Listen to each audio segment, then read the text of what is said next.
Where's your cell phone right now? Chances are it's somewhere close to you. But even if it's right in your hand, scammers can still take control of it and drain your bank accounts. It's a cybercrime called SIM swapping, and it's costing people across the country tens of millions of dollars. Reporter Kristen Crowley shows us how it works and what you can do to protect yourself.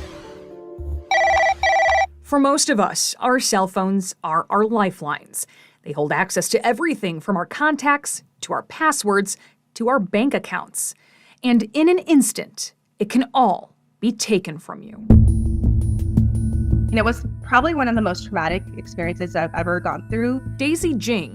And I went, I'm being hacked. There's wire transfers. They're fraudulent. And Heidi Diamond are separated by more than 2,000 miles, but they're connected by one scam. Had you ever heard of SIM swapping before it happened to I'd you? never heard of this before. The FBI says many people haven't, and that's why when the crime starts, most have no idea what's happening until it's too late. What was your first clue that something was wrong? I realized, oh wow, like my phone doesn't work at all. At that point, she hopped on her laptop to contact her cell phone company, and that's when she realized she was being hacked. They changed the account name, the email address, and the phone number on file to my Capital One account. All because scammers took control of her phone.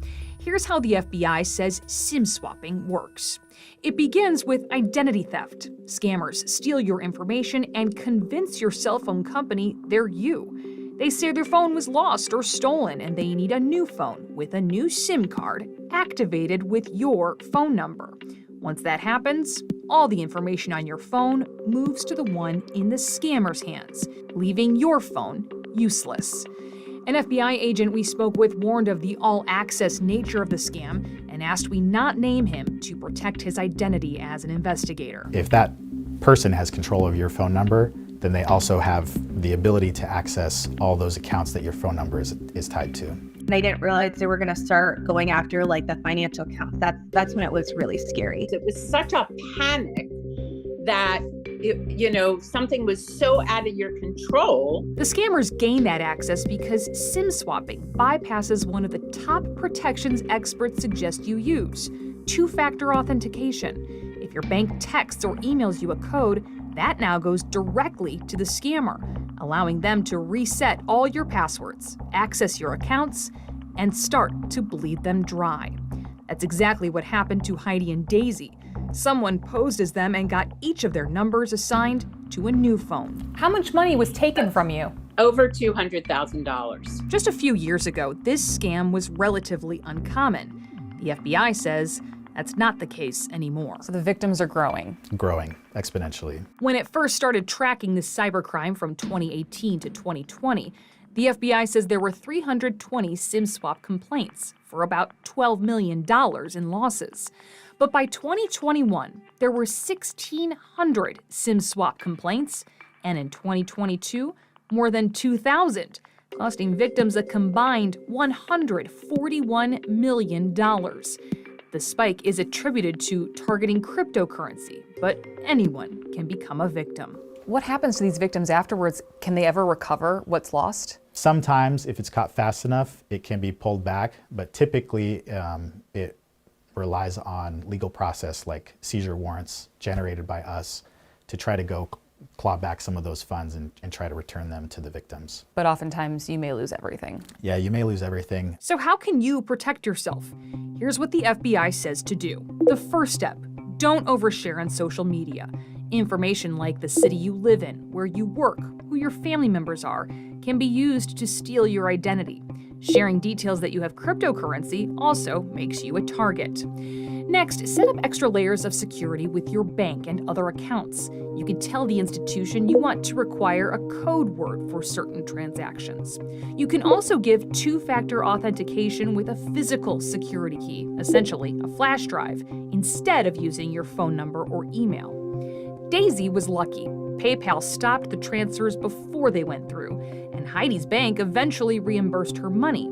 But she says she wants more than just her money back. I want my day in court. I want these people found. I want them convicted. I want them put in jail. They also want their story to serve as a lesson to others. Be vigilant now, so you won't regret it later. If your cell phone suddenly can't make calls anymore, you may be the victim of SIM swapping. The FBI says the first thing you should do is contact your cell phone company and banks to alert them of the possible fraud. You should also file a complaint. You can do that by phone with 1-800-CALL-FBI or report it online at www.ic3.gov. In October 2023, the FBI put out a warning about a similar scam called the Phantom Hacker. It happens basically in 3 steps. There's going to be pop-ups or a text or an email from somebody purporting to be tech support for your device, indicating that it's important they talk with you regarding protecting your device and your accounts. According to the FBI, the scammers then tell you to contact them. They say they need remote access to your computer in order to run a scan for malware.